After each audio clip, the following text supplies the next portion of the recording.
The evening sky had turned a deep purple as the Blacktown car pulled up to the gleaming entrance of the Grand Summit Hotel in downtown Chicago. The driver stepped out and opened the back door. A tall man in his late 40s emerged, stretching his back after the long flight. Instead of his usual tailored business suit, he wore simple jeans, a plain navy sweater, and comfortable walking shoes. This was Dominic Taylor, though most business magazines called him the Hotel King, founder and CEO of Summit Hospitality Group, owner of 36 luxury hotels across the country. Tonight was different. No executive committee waiting to greet him. No red carpet treatment. That was exactly how he wanted it. "Thanks for the ride," Dominic told the driver as he grabbed his well-worn carry-on bag.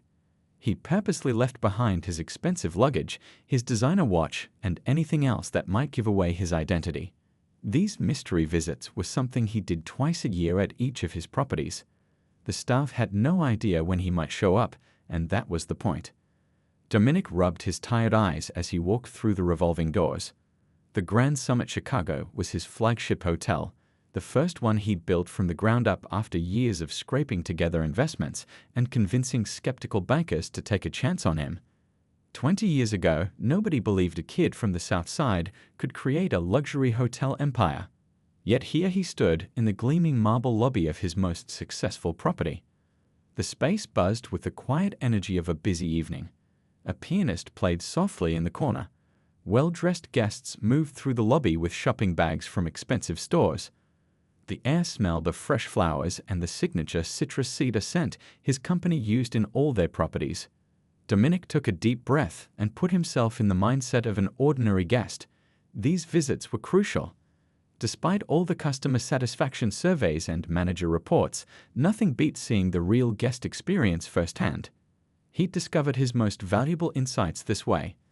The water pressure that wasn't quite right on the upper floors, the breakfast buffet that ran out of options too early, the valet service that kept guests waiting too long. He approached the front desk, where 3 receptionists worked behind gleaming counters. The man on the left was helping an elderly couple. The woman in the middle was on the phone. Dominic walked up to the third receptionist, a young woman with a neat ponytail who was typing quickly at her computer. "Good evening," Dominic said with a friendly smile. "I have a reservation for tonight." The receptionist looked up, her eyes quickly taking in his casual clothes, his simple carry-on, and his travel-one appearance. Something in her expression shifted, so subtle most people would miss it, but Dominic had spent his career reading people's reactions. "Your name, sir?" she asked, her tone noticeably cooler than the warm greeting he'd overheard her giving to the guests in business attire just moments before. "Taylor. Dominic Taylor." She tapped at her keyboard without much enthusiasm. "I'm not seeing a reservation under that name for tonight." "That's strange," Dominic replied, keeping his voice pleasant. "I made it myself just yesterday. Could you check again, please? It should be for a standard king room, one night." The receptionist sighed slightly and looked again, her fingers barely touching the keys. "I'm sorry, sir, but we're actually fully booked tonight. There must have been some confusion with your reservation." Dominic knew this wasn't true. He checked the hotel's booking system on his phone during the ride from the airport. The Grand Summit was at 76% capacity tonight, with plenty of rooms available, including several premium suites. "Are you certain?" he asked. "Perhaps there's a different room type available. I'm not picky." The young woman's eyes narrowed just slightly. "As I said, we're fully booked. Perhaps you made the reservation for a different date, or possibly at our downtown location instead of this one." Dominic felt a familiar sinking feeling in his stomach. He'd been here before, many times before he became successful, and occasionally even now. He kept his expression neutral, deciding to see how far this would go. Dominic stood calmly at the front desk, watching the receptionist's face. He'd been in business long enough to recognize when someone wasn't being straight with him. The lobby's soft piano music continued in the background as an awkward silence grew between them. "Listen," he said gently, "I really need a room tonight. I've had a long flight and I'm pretty tired. Could you double-check your system? Maybe something just opened up." The young woman sighed again, more noticeably this time. "Sir, as I've already explained twice, we are completely booked. Perhaps you could try the Holiday Inn about 10 blocks from here. Her voice had that fake sweetness people use when they're being anything but sweet. A businessman in an expensive suit approached the desk beside him, and instantly the receptionist's face brightened. "Good evening, sir. Welcome to the Grand Summit. How may I assist you today?" Her entire demeanor transformed, back straightened, voice warmed, eyes engaged. Dominic watched the interaction from the corner of his eye. The businessman hadn't even shown ID yet, but was already being treated like royalty. The contrast was hard to miss. "I don't have a reservation," the businessman said, "but I need a room for tonight." "Let me check what we have available for you," the receptionist replied cheerfully, typing rapidly. "We have several options, including a junior suite with a city view. Would you prefer that or something on a higher floor?" Dominic felt his jaw tighten. So there were rooms available after all. He wasn't surprised, but it still stung every time. Just as he was about to speak up, a man hurried from the back office area. He was middle-aged with silver-rimmed glasses and a hotel manager pin on his lapel. The moment he spotted Dominic, he froze, then quickly crossed the lobby toward them. "Mr. Taylor?" The manager's voice was a mix of surprise and alarm. "I had no idea you were visiting today." He extended his hand immediately. The receptionist looked between them, confusion replacing her dismissive expression. "Hi, Robert." Dominic greeted the manager with a handshake. "Just doing one of my regular check-ins. No advance notice, as usual." The manager nodded understanding. "Of course. How long have you been waiting here?"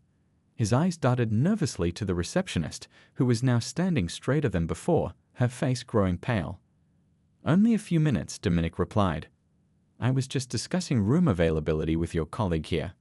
Robert's eyebrows rose. "Room availability? But we have at least 20 rooms open tonight, including 3 executive suites." He turned to the receptionist. "Didn't you check the system properly?" The young woman's mouth opened and closed like a fish out of water.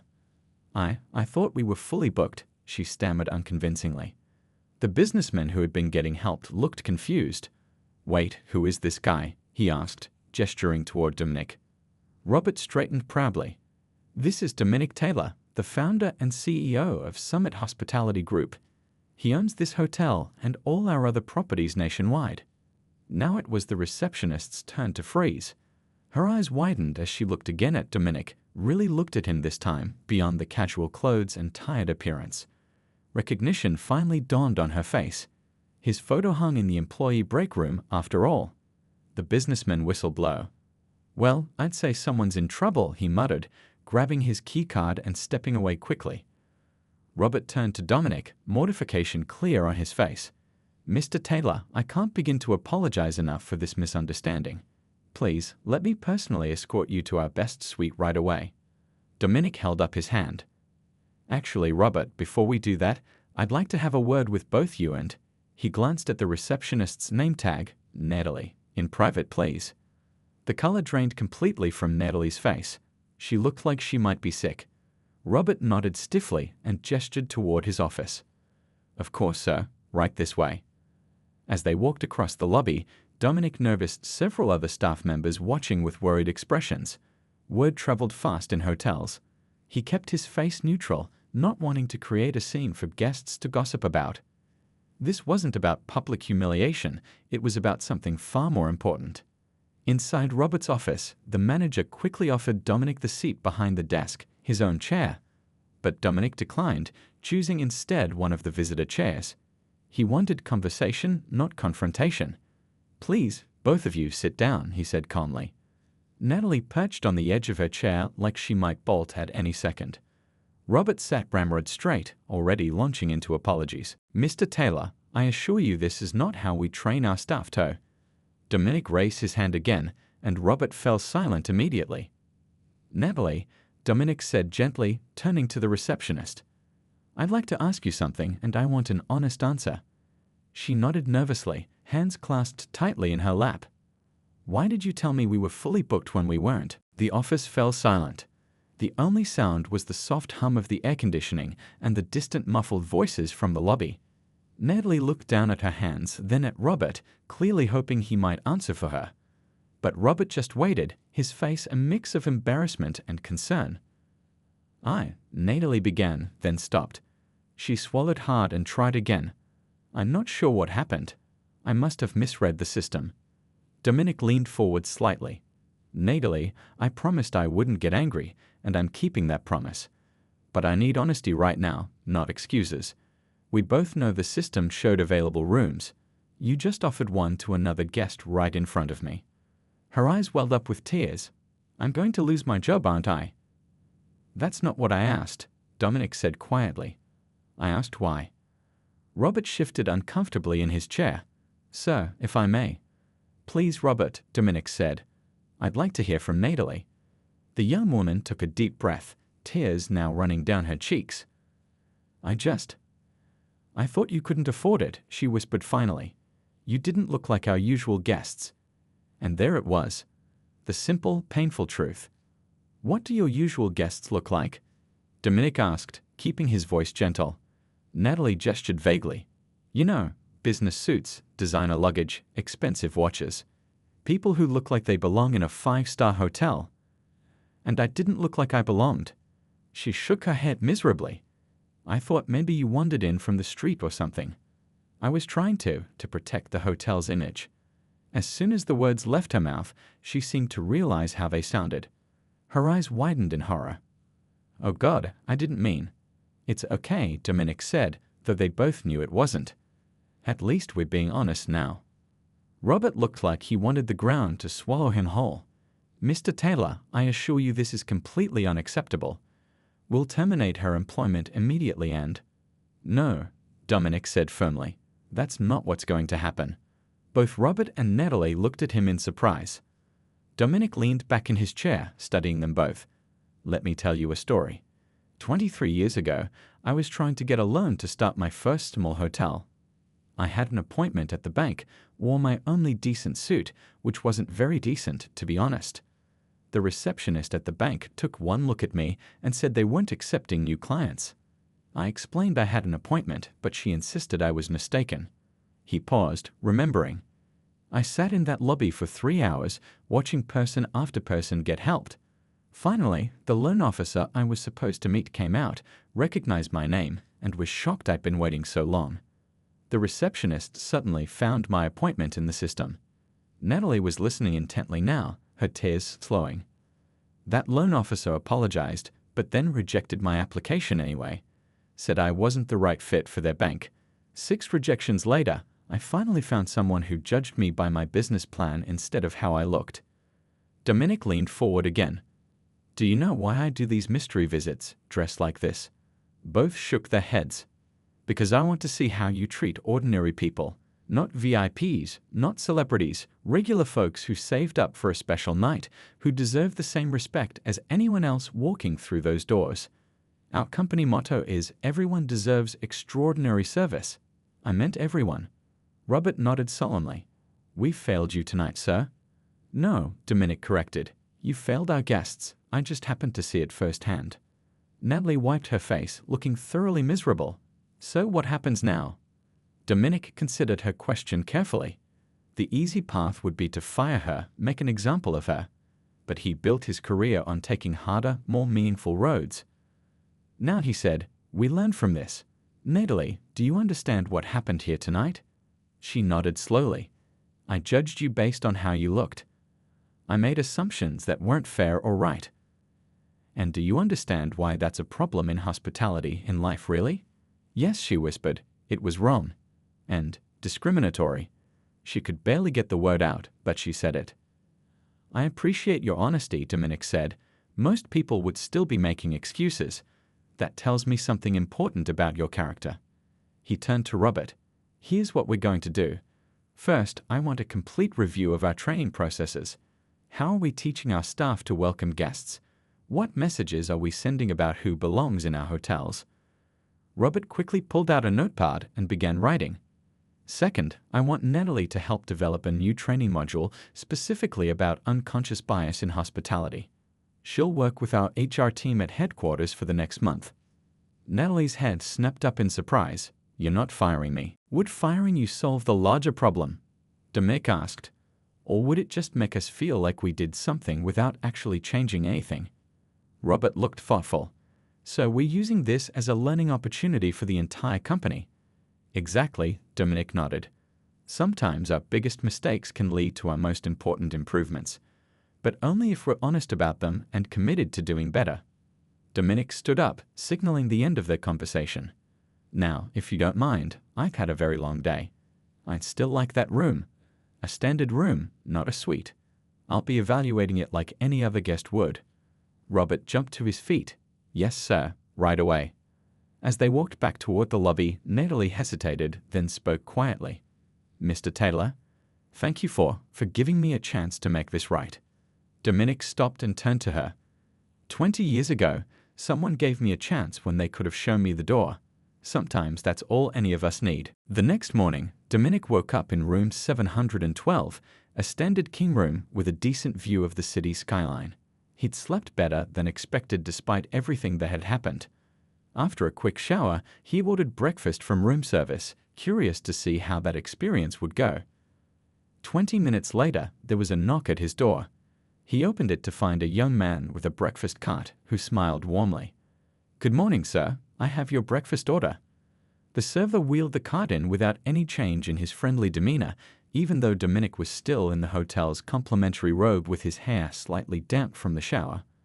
This was good. The young man didn't seem to be treating him any differently based on appearances. Would you like me to set up by the window? The server asked. That would be great, thanks, Dominic replied. As the server arranged his breakfast, Dominic noticed the young man glance at him a couple of times with a curious expression. Everything okay? Dominic asked. The server looked slightly embarrassed. I'm sorry, sir. It's just, there's a lot of talk downstairs this morning. Word got around about what happened last night. Dominic nodded slowly. Hotel gossip moved at lightning speed. What are people saying? The young man carefully poured coffee into a cup. Well, most folks are shocked about what happened to you at check-in, but they're also surprised you didn't fire Natalie on the spot. He paused, then added, I think it was really decent of you, if you don't mind me saying so. I appreciate that, Dominic said. Have you worked here long? About 8 months, the server replied, finishing with the setup. Best job I've had. Most of the management treats us well. He hesitated, then added, though I've seen some things similar to what happened to you. Not as bad, but, you know, some guests get better treatment than others. Dominic sat down at the small table by the window. Tell me more about that. The young man shifted his weight, clearly uncertain about speaking so frankly to the owner.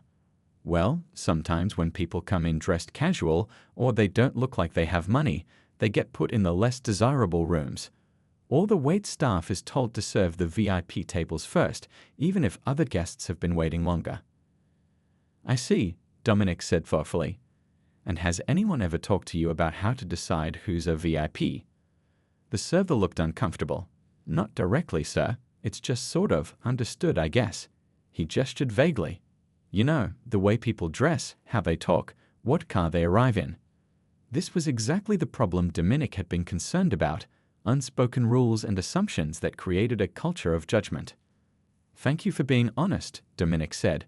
What's your name? Tyler, sir. Well, Tyler, would you be willing to share your observations in a staff meeting? No one would get in trouble.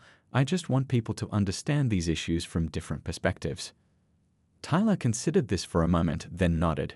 Yes, sir, I'd be glad to help. After Tyler left, Dominic enjoyed his breakfast while jotting down notes on the hotel stationery. By the time he finished his coffee, he had outlined a comprehensive plan to address what he now realized was a systemic issue across his hotels. At 9 o'clock, he called Robert and asked him to arrange an all-staff meeting for noon. Everyone who can attend should be there, he instructed. We need to have an important conversation. The hotel's largest conference room was packed. Staff members from all departments stood shoulder to shoulder. Housekeepers, kitchen staff, front desk personnel, bellhops, and management. The room buzzed with nervous energy as people whispered theories about why they'd been called together. When Dominic walked in wearing a simple button-down shirt and jeans rather than his usual business attire, the room fell silent. Robert quickly introduced him, though most already knew who he was. Thank you all for coming on such short notice, Dominic began. I'm not here to scold or punish anyone. I'm here because I care deeply about this hotel and everyone who works in it. He paced slowly across the front of the room. Last night, something happened that made me realize we have work to do. I came to the hotel dressed like this, and I was told we had no rooms available. Minutes later, another guest was offered multiple options. Murmurs rippled through the crowd. Some people glanced at Natalie, who stood near the back, her eyes fixed on the floor. Now, I could have gotten angry. I could have fired people. But that wouldn't solve the real problem, Dominic continued. The real problem is that somewhere along the way, we've created an environment where some people are judged as more deserving than others based on superficial appearances. He stopped pacing and faced the staff directly. I founded this company on a simple idea. Luxury and respect shouldn't be reserved for the wealthy and powerful. Everyone who walks through our doors deserves to be treated with dignity and warmth. Several staff members nodded in agreement. I'm not here to blame anyone, Dominic emphasized. These biases exist in all of us. I have them too. The question is, what do we do about them? He outlined his plan: comprehensive training on unconscious bias, regular mystery guests from diverse backgrounds to evaluate service, a review of hiring practices to ensure diverse representation, and an anonymous feedback system for staff to report concerns. This isn't just about doing the right thing morally, Dominic explained. It's about business success. When guests feel truly welcome, regardless of their appearance or background, they come back. They tell their friends. They become loyal to our brand. As he spoke, Dominic noticed the mood in the room shifting from tense to engaged. People were listening intently, some even taking notes. Starting today, we're going to rebuild our culture together, he concluded. I need every one of you to be part of this change. Will you join me? The response was immediate. Nods, murmured agreements, and then spontaneous applause that grew until it filled the room. As the meeting broke up, staff members approached Dominic one after another. Some shared their own experiences of bias, others offered suggestions, and many simply thanked him for taking the issue seriously rather than sweeping it under the rug. Natalie was the last to approach him, her eyes still showing the strain of the previous night, but with a new resolve in her expression. I want you to know, she said quietly, I'm ready to help make things better. I never saw myself as someone with these biases, but clearly I have work to do. Dominic nodded. We all do, Natalie. That's the first step, recognizing we have room to grow. 1 month later, Dominic sat in his downtown office, reviewing the reports from across his hotel chain. The Chicago property held special interest for him now. He'd flipped through the customer satisfaction scores, noting with approval that they'd risen by 12% in just 4 weeks. His assistant knocked softly before entering with a stack of folders. The team from Chicago is here for their presentation, she said. Dominic smiled. Send them in. Robert entered first, looking much more confident than he had that night in his office. Behind him came Natalie and 4 other staff members from various departments. They'd spent the last month developing the company's new training program on unconscious bias and inclusive hospitality. Thank you all for coming, Dominic said, gesturing for them to sit at the conference table. I'm looking forward to seeing what you've put together. Natalie stepped forward, no longer the nervous receptionist afraid she was about to lose her job. Working on this project had changed her. There was a quiet confidence in her posture that hadn't been there before. Mr. Taylor, after what happened that night, we knew we needed to create something truly meaningful, she began, not just another boring training video that people sleep through. She handed out packets to everyone at the table. We interviewed over 200 guests and staff across all our properties. We'd asked them about times they felt judged, overlooked, or treated differently based on their appearance. Robert added, the stories we heard were eye-opening. And not just from guests, from our own team members too. A housekeeper named Lewis spoke up. I've worked in luxury hotels for 15 years. The number of times guests have assumed I don't speak English or can't understand complex instructions. He shook his head. It wears you down over time. The group had created a comprehensive program, interactive workshops where staff would experience what it felt like to be judged or dismissed, video testimonials from guests who had faced discrimination, and practical exercises on recognizing and interrupting bias in real time. The key insight we discovered, Natalie explained, is that most people don't realize they're showing bias. They think they're being professional or protecting the hotel's standards. We had to find a way to help people see their blind spots without making them feel attacked. Dominic listened intently as they walked through their presentation. They'd thought of everything, from measuring success metrics to creating ongoing refresher materials. But what impressed him most was how personally invested they all seemed in the project. "This is excellent work," he said when they finished. "But I'm curious, how has creating this program changed your own perspectives?" The room fell quiet for a moment. Then Tyler, the room service server who had brought Dominic's breakfast that morning, spoke up. "I used to think I treated everyone the same," he admitted. "But working on this made me realize I had assumptions I wasn't even aware of. Like, I catch myself giving more detailed wine recommendations to older guests because I assume younger people don't know as much or can't afford the expensive bottles." Others nodded in recognition. Each shared similar realizations, small biases they discovered in themselves during the process. "That's exactly what makes this program so powerful," Dominic said. "You're not just presenting theory, you've experienced the journey yourselves." He stood up and walked to the window, looking out at the city skyline. "When I started this company, people told me I was crazy to think I could compete with established luxury brands. They said I didn't have the right background, the right connections, the right look." He turned back to face the group. "I proved them wrong through hard work and perseverance. But I never forgot how it felt to be judged based on appearances rather than abilities." Dominic returned to the table. "Starting next week, I want this training implemented across all our properties. Every employee, from dishwashers to general managers, will participate." Robert looked concerned. "Sir, that's over 5,000 employees. The logistics will be..." "Challenging, yes," Dominic interrupted, "but necessary. This isn't a nice-to-have program we'll get to eventually. This is fundamental to who we are as a company." He looked directly at Natalie. "What happened that night could have ended very differently. I could have fired you, made an example of you, and moved on. But where would that have left us? One person without a job and a systemic problem still intact." Natalie nodded thoughtfully. "Instead, we turned it into something that might help thousands of people feel more welcome and respected." "Exactly," Dominic said. "Sometimes our biggest failures can lead to our greatest innovations, but only if we're willing to learn from them." As the meeting concluded and the team prepared to leave, Dominic asked Natalie to stay behind for a moment. "I wanted to ask you something," he said when they were alone. "How are you doing?" "Really?" She smiled. A genuine smile that reached her eyes. "Honestly, that night was one of the worst of my life. I was so ashamed and embarrassed. But now," she paused, thinking, "now I feel like I'm part of something important. Like maybe that mistake happened for a reason." Dominic nodded. "Some of the most valuable lessons come from our most painful mistakes." "I've been thinking about going back to school," Natalie added. "Maybe study hospitality management. I never thought about it before, but working on this project made me realize I have more to contribute than just checking people in at a front desk." "We have a tuition assistance program," Dominic told her, "and I'd be happy to write you a recommendation letter." Her eyes widened in surprise. "You would do that? Even after what happened?" "Especially after what happened," he replied.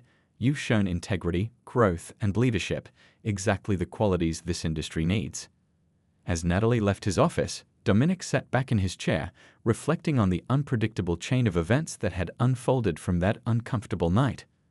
What had started as a routine quality check had evolved into something far more significant, not just for his company, but for every guest and employee who would benefit from the changes now underway. 3 months after the incident, Dominic found himself standing in the grand ballroom of his Chicago hotel, surrounded by staff from across the entire hotel chain.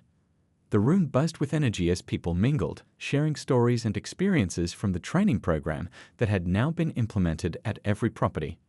Today was the final day of the company's first ever Inclusive Hospitality Summit.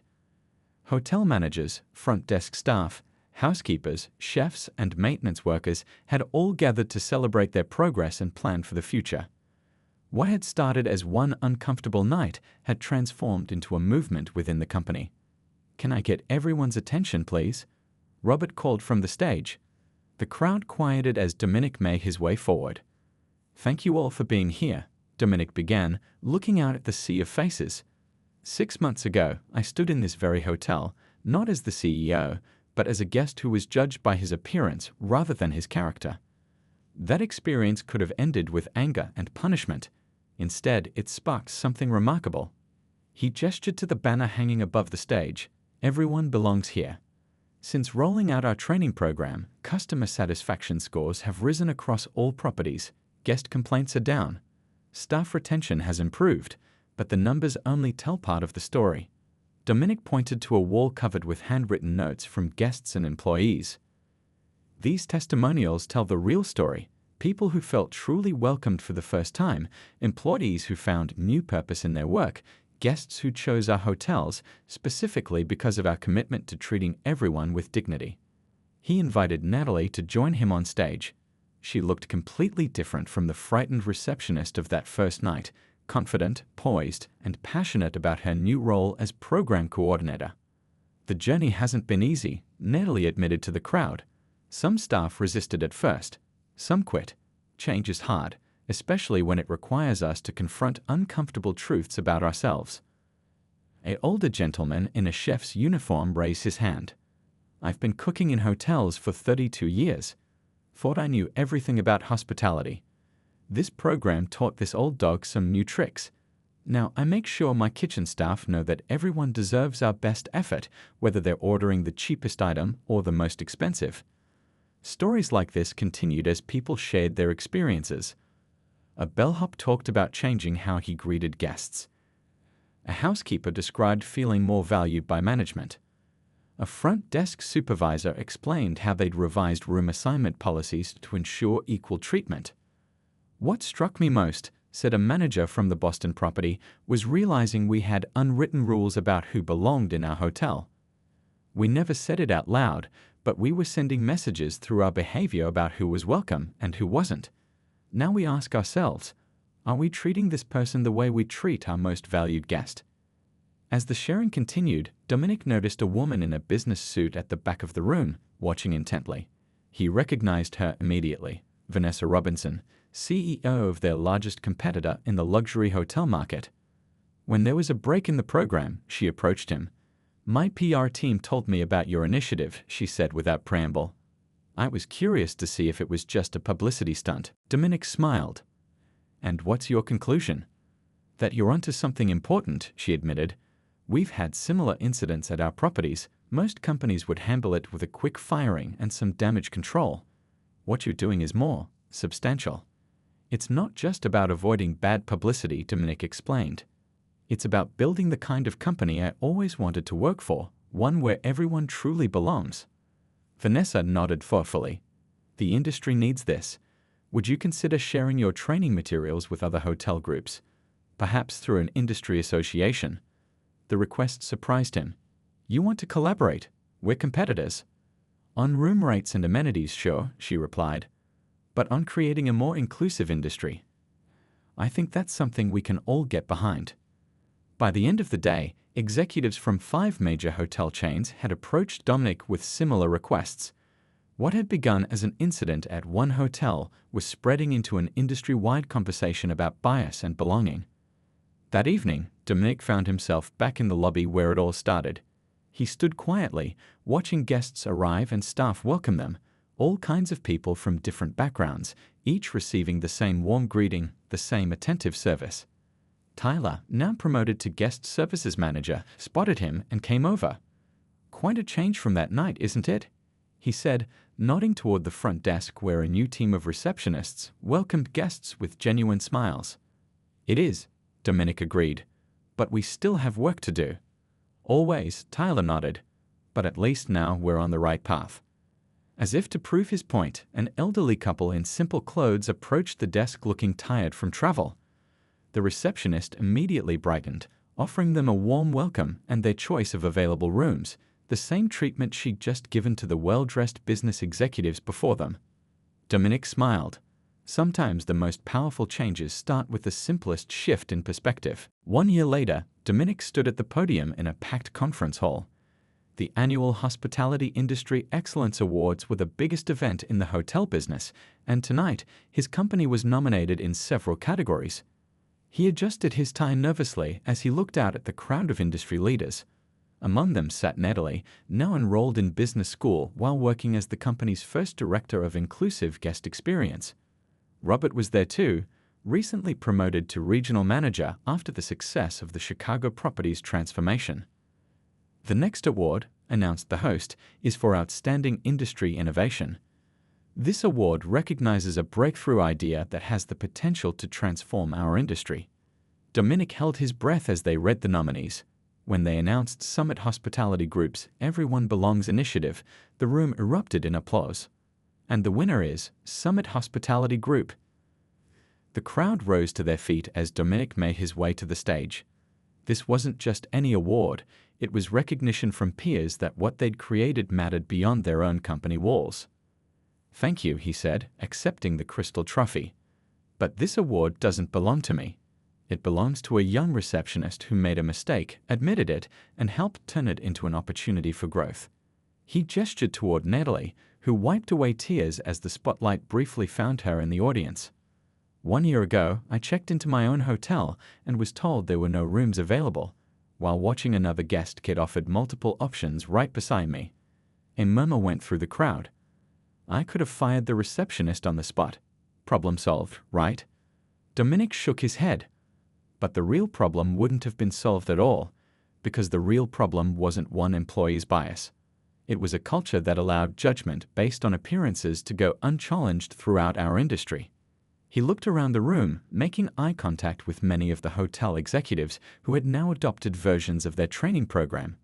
"In the past year, we've trained over 12,000 hospitality workers. Customer satisfaction is up across the board. But more importantly, people from all backgrounds are reporting feeling truly welcome in our spaces." Dominic held up the award. "This trophy represents something powerful, that treating people with dignity isn't just the right thing to do morally, it's also good business." After the ceremony, a young man approached Dominic at the reception.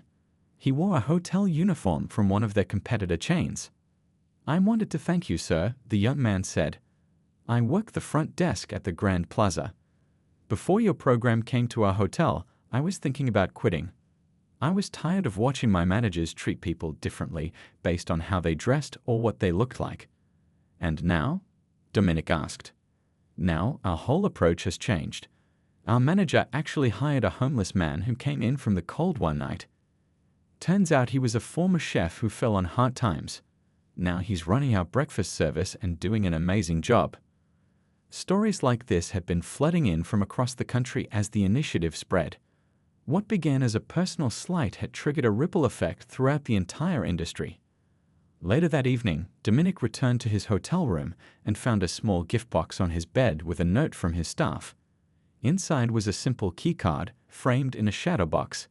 The note read, "This key card opens more than just doors. It opened our eyes. Thank you for turning a moment of shame into a movement of change." He sat on the edge of the bed, turning the framed key card in his hands. On the wall hung a magazine cover featuring him and Natalie with the headline, "The Mistake That Changed an Industry." His phone buzzed with a text from his assistant. "You won't believe this. 3 more hotel chains want to adopt our training program. And the Tourism Bureau called. They want to make it the industry standard for the entire city." Dominic smiled. He remembered something his grandmother used to tell him. Sometimes the hardest roads lead to the most beautiful destinations. The journey had begun with a receptionist making a terrible mistake based on how he looked. But instead of ending in blame and punishment, it had grown into something that was changing thousands of lives, both guests who now felt truly welcome and staff who had learned to see beyond appearances. The next morning, Dominic checked out of his room, this time wearing his usual business suit. The young man at the front desk was friendly and efficient, offering the same warm smile he gave to the casually dressed family checking out next to him. As Dominic walked through the lobby, he paused to watch people of all backgrounds being greeted with the same genuine warmth: the wealthy businessman, the elderly couple on a budget trip, the young family with noisy children, the solo traveler with tattoos and piercings. This was what success looked like, not just profitable hotels, but spaces where everyone truly belonged. Outside, his driver held the car door open. "Where to, Mr. Taylor?" Dominic smiled. "To the airport. We've got more work to do." As the car pulled away, he looked back at the hotel. What had started as an uncomfortable night had become the most meaningful chapter of his career, proving that sometimes our lowest moments can lift us to heights we never imagined possible if we have the courage to learn from them.